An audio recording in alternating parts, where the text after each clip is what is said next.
ارفعوا ضيفوا خديجة. لا زلت يا الشطر المخن جمزود هذا ما تهن. شخص يضيفني. شكرا يا شباب، أهلا وسهلا بأجمل وأحلى وأرقى متابعين عندي، وأنا آسفة لأني ما رحبت بكم من الأول، وشكرا للي يتابعوني من عندي، وأتمنى اللي 60 اللي عندي تابعوهم.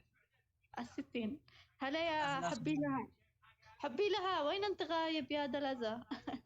حبي لها رغم ظروف القاسية رغم المحن، حبي لها أمي سقتني يا في وسط اللجن، وسط اللجن إن عشت فيها لجلها عانيت.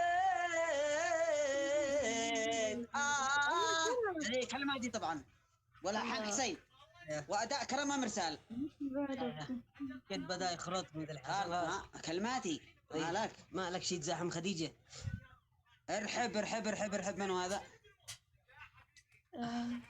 هذا بيدي لنا أهداف. شكرا جزيلا لك يا حبيبي، أنا فدا لك يا من. حبي لها حبي لها، ارحب يا حبي لها، حبي لها الحين بايج احفلش يا خديجة. في قصيدة كتبت قلت فيها يا حسن، قلت فيها وحسين، قلت فيها كم شغفت بحبك سنين يا وطني، بس حلوة عن صنعة كمان. هذا يا عادل مشتيش أحرق يعني إنه يقولوا متابعيني ومتابعينكم إنه خلاص بين الدين كلهن مرة واحدة. لا عادي، لا عادي، خذي احنا مستمتعين معي شغل. احنا لما نطلع معك بث اول ما تعملي طلب اوافق على طول، لان نفسيتك حاليه وبنت مؤدبه وخير من ممثل بنات اليمن حقيقه والله. يا الله شهاده اعتز بها.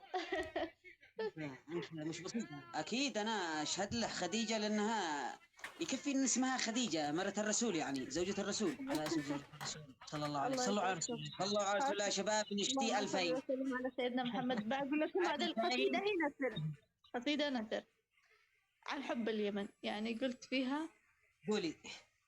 كم شغفت بحبك سنين يا وطني، وحان الوقت أن أشدو بترنيمي، اجتمعنا طيور المحبة ها هنا من إب وصنعاء وعدن، نغرد أغنية لحنها من عطرك الصافي، نقول فيها يمن الدر الجميلة باقية، وعايشة منذ الأزل شامخة وعالية ما توطي راسها، وعطرها الشادي بنبع العروبة على سمعي زجل، غنوة لحنها حلو التسلسل، نغمها صوت البلابل من سمعها غنى بها ما خجل، صنعها الأرض الحنونة تحفة قد حوت كل فن، قد عجز عن وصفها كل من كان له شأن عظيم، والبيت في وسط صنعاء قوامه ما له مثيل، قد وصل دورها عد الثمان، وزنارها في وسطها كمثيل حزام من ذهب زين بأشكال فنية بديعة، والنافذة في أعاليها كعين تسحرك النظر، والجبل من خلفها مايلة عن يمين وعن يسار كأنها الشعر داكن اللون الجميل. يا سلام يا سلام يا سلام. الله الله الله. عطوها أسد تستحق الابن. يلا صح لسانك صح لسانك. 70 وردة يا شباب، 70 وردة. إن شاء الله يا شباب إني أرجع أكتب أجمل من كذا بكثير بإذن الله. ان شاء الله ان شاء الله ان شاء الله ان شاء الله. يلا يا شباب، يلا يا حبايب ارفعوا اللايف. شوف هذه قصيدة نثر يا دلزة، يلي الشاعر يكفي البلاغة اللي فيها، ويكفي إني كتبتها بمحبة وبصدق ومن القلب، يعني ما كانت شيء هاجس، كتبتها بإحساسي أنا بس. جميل جميل. وذوقا إنه يعني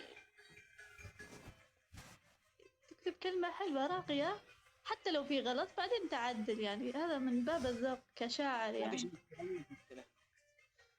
القصيدة يشكي لها تحديث بعض الأحيان نفس تخصصك، يعني إذا حسيت إن فيها حاجة اعملي لها لمساتش. بس هذه القصيدة كتبتها زمان يعني، وعاد أنا لسه في أيام الثانوية يعني، وما عندي معرفة، كانت بس مجرد محبة